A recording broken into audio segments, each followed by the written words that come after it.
Hello नमस्कार। और क्या हाल चाल कक्षा 11 वालों? हाल चाल बहुत बेहतर होगा आपका। हाल चाल इसलिए बेहतर होगा आपका क्योंकि बहुत छुट्टियां आप लोगों ने बिताई। सबसे ज़्यादा एंजॉय जो है वो क्लास 9th और 11th के बच्चों ने किया है। एंजॉय इसलिए किया क्योंकि 10th और 12th वालों के लिए लगातार वीडियो हम लोग उपलब्ध करा रहे थे, लेकिन 11 वालों के लिए और 9 वालों के लिए वीडियो उतना उपलब्ध नहीं हो रहा था। लेकिन अब 9th और 11th की क्लास का इंतज़ार खत्म हुआ। मैं विशाल मिश्रा आपके सामने उपस्थित हूँ एक नई एनर्जी, एक नए बढ़िया वीडियो के साथ। ये वीडियो फिजिक्स से संबंधित है। जी हाँ, फिजिक्स से संबंधित है। मैंने अपने पहले सेशन में यानी कि मई जून के टाइम पर 11th क्लास के 5 वीडियो फिजिक्स के, जी हाँ 11th क्लास के 5 वीडियो फिजिक्स के आपको उपलब्ध करा दिए हैं, जिसमें मैंने आपको पहला चैप्टर विमी विश्लेषण का पूरा ज्ञान दिया था। मुझे उम्मीद है कि सभी बच्चों ने उस वीडियो को देख लिया होगा। जिन बच्चों ने अभी तक वीडियो को नहीं देखा है वो मेरे यूट्यूब के चैनल पे जाएं, आराम से जाकर आप वहाँ पे आपकी प्लेलिस्ट बनी हुई है। जी हाँ, प्लेलिस्ट मैंने हर एक क्लास की अलग अलग बना के रखी है ताकि आपको सुविधा हो वीडियो ढूंढने में। ये नहीं कि हॉच पॉच सब एक ही में है, ठीक है? तो वो आप प्लेलिस्ट से अपना वीडियो आप वहाँ पे 11th क्लास का डायमेंशनल एनालिसिस, जी हाँ चैप्टर का नाम है डायमेंशनल एनालिसिस के नाम से चैप्टर है। आप उस चैप्टर को देख के अपना वीडियो जो कुछ भी आपको देखना हो आप देख लीजिए। जो आपको समस्या हो वो समस्या आप 7007725756 पे मुझे व्हाट्सअप कर सकते हैं, या मेरे ट्विटर पेज पे या टेलीग्राम पेज पे या फेसबुक पेज पे कहीं भी आप मुझे मैसेज कर देंगे तो अपनी समस्या आप मुझ तक बता सकते हैं। ये तो बात हो गई आपसे कम्युनिकेशन करने की। अब जो दूसरी बात इंपॉर्टेंट है कि आपका सिलेबस कुछ रिड्यूस कर दिया गया है। तो भैया हर एक सिलेबस रिड्यूस हुआ है। जी हाँ, 11th का, 10th का, 9th का, 12th का सभी क्लास का सिलेबस जो है वो रिड्यूस हो गया है। रिड्यूस मतलब कम हो गया है। तो उसकी जानकारी के लिए मैं आपका वीडियो एक 5 से 10 मिनट का वीडियो बना के डाल दूंगा। उस वीडियो को आप देख के अपने सिलेबस की आप जानकारी कर लीजिएगा। तो चलते हैं हम लोग फिजिक्स के अगले चैप्टर की तरफ। जी हाँ, पहला चैप्टर आपका खत्म हो चुका है विमी विश्लेषण पहले सेशन में, तो उसको वीडियो आप यूट्यूब पे देख लीजिएगा। मेरे चैनल को सब्सक्राइब अवश्य कर दीजिएगा। बिना सब्सक्राइब किए वीडियो देखना पाप है। अगर चैनल को सब्सक्राइब नहीं किए हो, वीडियो देख रहे हो तो मत देखो, पहले सब्सक्राइब करो तब वीडियो देखो। है क्लियर? चलो भाई, और चैप्टर है दूसरा हमारे पास vector analysis and projectile motion. इसका नाम होता है सदिश विश्लेषण और प्रक्षेप गति। सदिश विश्लेषण बच्चे, अगर बात आती है फिजिक्स की बात आती है तो मात्रक की अगर बात ना हो तो फिजिक्स की स्टार्टिंग नहीं हो सकती। मात्रक, जैसे आप जाते हैं कभी कभी मार्केट में और लेके आप आते हैं 5 किलो आलू। आप जब लेके आते हैं 5 किलो आलू तो इस 5 किलो आलू में 2 चीज़ें होती हैं। एक होता है 5, इसे आप बोलते हैं संख्यात्मक मान। एक होता है केजी, इसे आप बोलते हैं मात्रक। तो मेरे प्यारे बच्चों, ये जो संख्यात्मक मान होता है इस संख्यात्मक मान को बोलते हैं परिमाण। क्या बोलते हैं? परिमाण। इंग्लिश में इसको बोलते हैं मैग्नीट्यूड। क्या बोलते हैं भैया? मैग्नीट्यूड बोलते हैं। और ये जो आपका केजी होता है इसे बोलते हैं यूनिट या मात्रक हिंदी में। जैसे कहीं लिखा रहता है, आप देखते हैं कहीं लिखा है 10 मीटर पर सेकेंड, तो 10 मीटर पर सेकेंड में 2 चीज़ें हैं। ये जो आपका 10 है संख्या जो है इसे बोलते हैं परिमाण, और ये जो मीटर पर सेकेंड है इसे बोलते हैं मात्रक यूनिट। तो आप समझ गए होंगे कि अगर आप कोई भी चीज़ इस तरह से लिखते हैं तो इसमें आपको 2 चीज़ें दिखाई पड़ती हैं, एक आपको परिमाण और दूसरा आपको मात्रक। तो बच्चे, वेक्टर एनालिसिस, सदिश विश्लेषण और प्रक्षेप गति की चर्चा करने से पहले सबसे पहली बात आती है कि राशियां। जी हाँ, कि राशियां कितने प्रकार की होती हैं। तो भैया ये जान लें आप, राशियां हमारी 3 प्रकार की होती हैं। राशियां कितने प्रकार की होती हैं? 3 प्रकार की। बहुत से लोग दिमाग कंफ्यूजन कि गुरुजी 2 ही प्रकार की राशि आप पढ़ाए हैं, सदिश और अदिश, ये तीसरी कौन सी है? तो भैया तीसरी को बोलते हैं टेंसर राशि। क्या बोलते हैं? टेंसर राशि। पहली होती है सदिश, दूसरी होती है अदिश और तीसरी होती है टेंसर राशि। जी हाँ, सदिश को बोलते हैं वेक्टर, अदिश को बोलते हैं स्केलर और इसको बोलते हैं टेंसर। अब बात ही कर लेते हैं कि वेक्टर क्या होता है, स्केलर क्या होता है और टेंसर क्या होता है। चैप्टर का नाम ही है वेक्टर एनालिसिस, तो इस चैप्टर में आपको वेक्टर के बारे में ज़्यादा जानने को मिलेगा। जी हाँ, इस चैप्टर में आपको वेक्टर के बारे में ज़्यादा जानने को मिलेगा, इसको दिमाग में डाल लो। तो सबसे पहले बात करते हैं वेक्टर क्या होता है। इसको भैया हिंदी में बोलते हैं सदिश, इसको बोलते हैं अदिश, और इसको बोलते हैं टेंसर। टेंसर को टेंसर ही बोलते हैं। अब बात कर लेते हैं कि सदिश राशि क्या होती है। बात कर लेते हैं कि सदिश राशि क्या होती है। तो वे भौतिक राशियां जिसे व्यक्त करने के लिए, वे भौतिक राशियां जिसे व्यक्त करने के लिए परिमाण के साथ साथ दिशा की भी आवश्यकता होती है। वे भौतिक राशियां जिसे व्यक्त करने के लिए परिमाण के साथ साथ दिशा की भी आवश्यकता होती है, उसको बोलते हैं सदिश राशि। फिर सुन लीजिए, वे भौतिक राशियां जिसे व्यक्त करने के लिए परिमाण के साथ साथ दिशा की भी आवश्यकता होती है, उसे क्या बोलते हैं हम लोग, सदिश राशि। यानी कि अगर आप सदिश हैं, देखिए इसका नाम है सदिश, यानी साथ में हो दिशा। यानी अगर आप चाहते हैं कि आप कोई भी सदिश राशि नापे तो आपको परिमाण प्लस क्या चाहिए, दिशा चाहिए। क्या चाहिए, परिमाण प्लस दिशा चाहिए। अदिश क्या होती है, ऐसी भौतिक राशियां जिसे मापने के लिए केवल और केवल परिमाण की आवश्यकता हो। ऐसी भौतिक राशियां जिसे मापने के लिए केवल और केवल परिमाण की आवश्यकता होती है, दिशा की नहीं। ऐसी भौतिक राशियों को क्या बोलते हैं भैया हम लोग, स्केलर बोलते हैं। और तीसरा क्या होता है, टेंसर, यानी ऐसी भौतिक राशियां जिसमें ना तो उचित परिमाण मिलेगा आपको और ना ही क्या मिलेगी आपको, दिशा मिलेगी। यानी ऐसी भौतिक राशियां जिसमें परिमाण और दिशा दोनों नहीं होगी। इसीलिए देखो हमने काट दिया, परिमाण और दिशा लिखने के बाद क्या कर दिया है, काट दिया है। यानी ऐसी भौतिक राशियां जिसमें परिमाण और दिशा दोनों होगी वो सदिश, जिसमें केवल परिमाण होगा वो अदिश, जिसमें परिमाण और दिशा दोनों नहीं होगा वो हमारा क्या होगा, टेंसर राशि होगा। अब इसके एग्जाम्पल देखो, वेक्टर के एग्जाम्पल बहुत सारे हैं। वेक्टर के एग्जाम्पल बहुत सारे क्या है, वेग, संवेग, आवेग, है नहीं, वेग, संवेग, आवेग, बल, बलाघूर्ण, क्या, बल, बलाघूर्ण इत्यादि।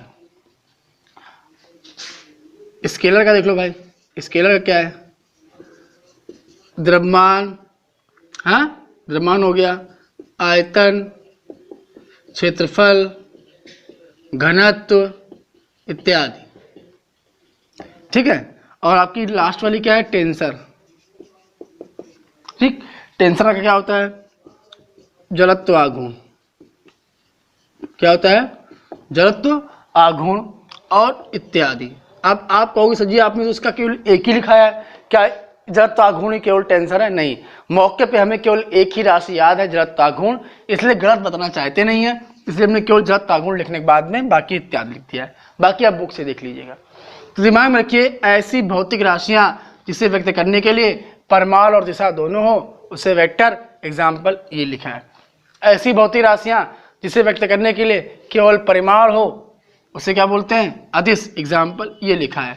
ऐसी भौतिक राशियां जिसे व्यक्त करने के लिए परिमाण और दिशा दोनों में से किसी की आवश्यकता नहीं होती उसे क्या बोलते हैं, टेंसर राशि, एग्जाम्पल ये लिखा है। फटाक से इसका एक बढ़िया सा स्क्रीनशॉट लेके अपने पास रख लो। है क्लियर, समझ में भैया आ रहा है, बिल्कुल समझ में आ रहा होगा। अब चलते हैं जरा वेक्टर की कुछ और चर्चाएं करते हैं। देखिए भैया एक बात और सुन लीजिए, वेक्टर जो चैप्टर आपका है ये वेक्टर आपको मैथ में भी पढ़ने को मिलेगा। जी हाँ, 11-12 वालों को मैथ में वेक्टर पढ़ने को मिलेगा। अभी आप केवल इतना पढ़ लीजिए, ये तो आपको सबको पढ़ना है, बाकी वेक्टर मैथ वालों को स्पेशल, ये आपकी मैथ की बुक है 12 की, इस 12 की बुक में आपको वेक्टर पढ़ने को मिलेगा। तो आइए भैया बात करते हैं वेक्टर की कुछ खास बातें। भैया वेक्टर की कुछ खास बातें, वेक्टर का जो चिन्ह होता है ये होता है, वेक्टर का चिन्ह ये होता है। जी हाँ, एरो, ये जो चिन्ह है ये हमारा वेक्टर का चिन्ह होता है। अब इस चिन्ह में दो बातें होती हैं। इस चिन्ह में कितनी बातें होती हैं, दो बातें। बात नंबर एक क्या भैया, इस बात नंबर एक में ये जो सीधे आप लाइन देख रहे हो, केवल लाइन, ये केवल लाइन, आगे बात नहीं कर रहे हैं। अगर एक केवल लाइन की बात करें तो इसको बोलते हैं मैग्नीट्यूड। क्या बोलते हैं भैया, मैग्नीट्यूड, परिमाण बोलते हैं इसको। क्या बोलते हैं, परिमाण। यानी कि इस पूरे एरो में ये जो आपकी लाइन है, ये लाइन की जो लंबाई है, ये हमारी क्या बताती है, परिमाण। और आगे ये जो चोंच बनी है, ये क्या होती है, ये होती है दिशा। क्या होती है, दिशा, डायरेक्शन होती है। ठीक, दिमाग में रखिएगा। ठीक है, कि वेक्टर का चिन्ह क्या होता है, वेक्टर का चिन्ह ये होता है, इसमें दो चीजें होती है, एक होता है मैग्नीट्यूड और एक क्या होती है आपकी दिशा होती है, डायरेक्शन होती है क्लियर। इसको आप भूलेंगे तो नहीं, आप इसको दिमाग में पूरा रखिएगा आप, कि इसमें दो चीजें होती हैं, एक होता है मैग्नीट्यूड और दूसरा हमारा क्या होता है, डायरेक्शन। यानी कि ये बताता है कि कितना मैग्नीट्यूड है और ये बताएगा कि डायरेक्शन क्या है। भैया इसका चिन्ह कभी भी ऐसे नहीं बनाते हैं, ध्यान रखिएगा, इसका चिन्ह कभी भी ऐसे नहीं बनाते हैं, ध्यान रखिएगा, ये उल्टा नहीं बनता है। क्लियर। अब दूसरी चीज ये, जैसे मान लो कहीं लिखा हुआ है ये, इसे वेक्टर ए नहीं पढ़ेंगे, इसे वेक्टर ए नहीं पढ़ेंगे, इसे ए वेक्टर पढ़ेंगे। क्या पढ़ेंगे इसको ए वेक्टर पढ़ेंगे। इसको वेक्टर ए नहीं पढ़ेंगे, इसे क्या पढ़ेंगे, ए वेक्टर पढ़ेंगे। है क्लियर, कोई समस्या भैया। अब इसके प्रकार बात कर लेते हैं कि टाइप्स ऑफ वेक्टर क्या होते हैं। तो वेक्टर बहुत प्रकार के होते हैं, सुनो भैया नाम से। सबसे पहला हमारा होता है शून्य सदिश। क्या होता है, शून्य सदिश, जीरो वेक्टर। है क्लियर, अभी केवल नाम बता रहे हैं, जीरो वेक्टर। फिर क्या होता है, एकांक वेक्टर। क्या होता है, एकांक वेक्टर। पहला क्या होता है, जीरो वेक्टर, फिर क्या होता है, एकांक वेक्टर। है क्लियर। फिर तीसरा क्या होता है, स्थिति सदिश। क्या होता है, स्थिति सदिश, पोजीशन वेक्टर बोलते हैं। क्या बोलते हैं इसको, पोजीशन वेक्टर। तीन हो गया। चौथा आपका क्या होता है, समान वेक्टर। क्या होता है, समान वेक्टर, यानी जो वेक्टर समान हो। पांचवा क्या होता है आपका, विपरीत वेक्टर। क्या होता है, विपरीत वेक्टर। छठवां क्या होता है आपका, लंब कोणीय वेक्टर। क्या होता है, लंब कोणीय वेक्टर। समझ ना, क्या होता है, लंब कोणीय वेक्टर। तो इसी प्रकार से आपके वेक्टर के प्रकार होते हैं। है क्लियर, शून्य वेक्टर, एकांक वेक्टर, लंब कोणीय वेक्टर, समान वेक्टर, विपरीत वेक्टर, स्थिति सदिश। ठीक है, इस प्रकार से ये आपके वेक्टर के प्रकार होते हैं। आपको आगे आगे से हम बताएंगे कि किस प्रकार से वेक्टर आपका होता है। अच्छा भैया एक बात और, अब वेक्टर पढ़ना हमें क्यों जरूरी है। वेक्टर पढ़ना हमको इसलिए जरूरी है क्योंकि वेक्टर में हर काम होता है दिशा से। अगर दिशा नहीं है तो वेक्टर का कोई मतलब नहीं है। तो दिमाग में रखना क्या है कि दिशा के समुचित ज्ञान के लिए, दिशा के समुचित ज्ञान के लिए हमें वेक्टर पढ़ना पड़ता है। मेरे प्यारे बच्चों, आपने देखा होगा इस तरीके से हमारे एक्सिस होते हैं। हाई स्कूल में आप केवल यही पढ़ के आए थे, ये एक्स अक्ष पढ़ के आए थे, ऊपर क्या पढ़ के आए थे, वाई अक्ष पढ़ के आए थे। लेकिन आपको यहाँ कितने अक्ष पढ़ने हैं, 11 में आ गए, बड़े हो गए, अब तो थोड़ा सहूर सीखो। अब आपको 3 अक्ष पढ़ने हैं। एक आपको पढ़ना है एक्स अक्ष, दूसरा आपको पढ़ना है वाई अक्ष और तीसरा आपको पढ़ना है जेड अक्ष। जी हाँ, और ये जो होता है इसको बोलते हैं ओरिजिन। एक्स अक्ष, वाई अक्ष और जेड अक्ष। एक्स के विपरीत में एक्स डैश, वाई के विपरीत में वाई डैश, जेड के विपरीत में जेड डैश। है क्लियर। एक बात और, तीनों वेक्टर हमेशा एक दूसरे से लंब होते हैं। तीनों वेक्टर हमेशा एक दूसरे से क्या होते हैं, लंब होते हैं। तीनों वेक्टर हमेशा एक दूसरे से लंब होते हैं। जरा मैं आपकी सहायता के लिए आपको समझाने का प्रयास करता हूँ। कैसे कैसे, देखिए ऐसे दिख रहा है आपको, ये दो तो ऐसे हो गए ना, ये एक्स अक्ष हो गया, ये क्या हो गया, वाई अक्ष हो गया, ये एक्स अक्ष हो गया, ये वाई अक्ष, और ये जो ऊपर लगे ये क्या हो गया हमारा, जेड अक्ष। देखिए ना, यानी तीनों वेक्टर एक दूसरे से क्या होते हैं, लंब होते हैं। ध्यान रखिएगा, तीनों अक्ष एक दूसरे से क्या होते हैं, लंब। यहाँ एंगल 90, आप कहीं से देखें एंगल क्या बनना है, 90 एंगल बनना है। तो दिमाग में रखिएगा कि तीनों अक्ष हमेशा कितनी डिग्री पे होते हैं, 90, 90, 90, 90, 90 और 90। और इन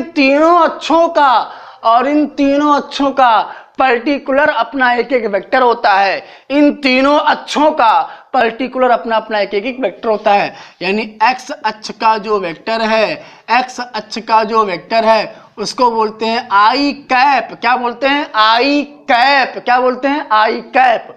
वाई अक्ष का जो वेक्टर है, वाई अक्ष का जो वेक्टर है, चलाओ अपना ट्रैक्टर और देखो ये क्या होता है, जे कैप। क्या होता है, जे कैप। एक होता है जेड अक्ष। जेड अक्ष का अगर बात करें तो जेड अक्ष के लिए होता है के कैप। यानी आई कैप, जे कैप और के कैप, ये तीनों अक्षों के लिए वेक्टर होते हैं। यानी एक्स अक्ष के लिए आई कैप, वाई अक्ष के लिए जे कैप, जेड अक्ष के लिए के cap.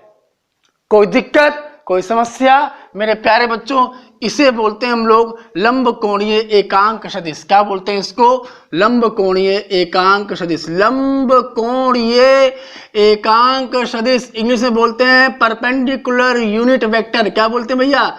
Perpendicular unit vector, PUV बोलते हैं भैया इसको। ठीक, एक्स अक्ष के लिए क्या होता है? आई कैप, वाई अक्ष के लिए क्या होता है? जे कैप है, और जेड अक्ष के लिए क्या होता है? के कैप। तो उम्मीद करता हूं कि आपको ये पूरा वीडियो यहां तक समझ में आया होगा। जिस किसी भी बच्चे को कोई भी प्रॉब्लम आ रही है वीडियो को समझने में या अपने विषय के पठन पाठन में, वो निसंकोच मुझे 7007725756 पे व्हाट्सअप कर सकता है भैया। मुझे फेसबुक पे, ट्विटर पे, कहीं भी, इंस्टाग्राम पे, कहीं भी आप मुझे फॉलो कर सकते हैं, और फॉलो करने के बाद में आप अपनी समस्या मुझ तक पहुंचा सकते हैं। ठीक है भैया, तो इसी एनर्जी के साथ, इसी उम्मीद के साथ मिलते हैं नेक्स्ट क्लास में। तब तक के लिए नमस्कार, जय हिंद।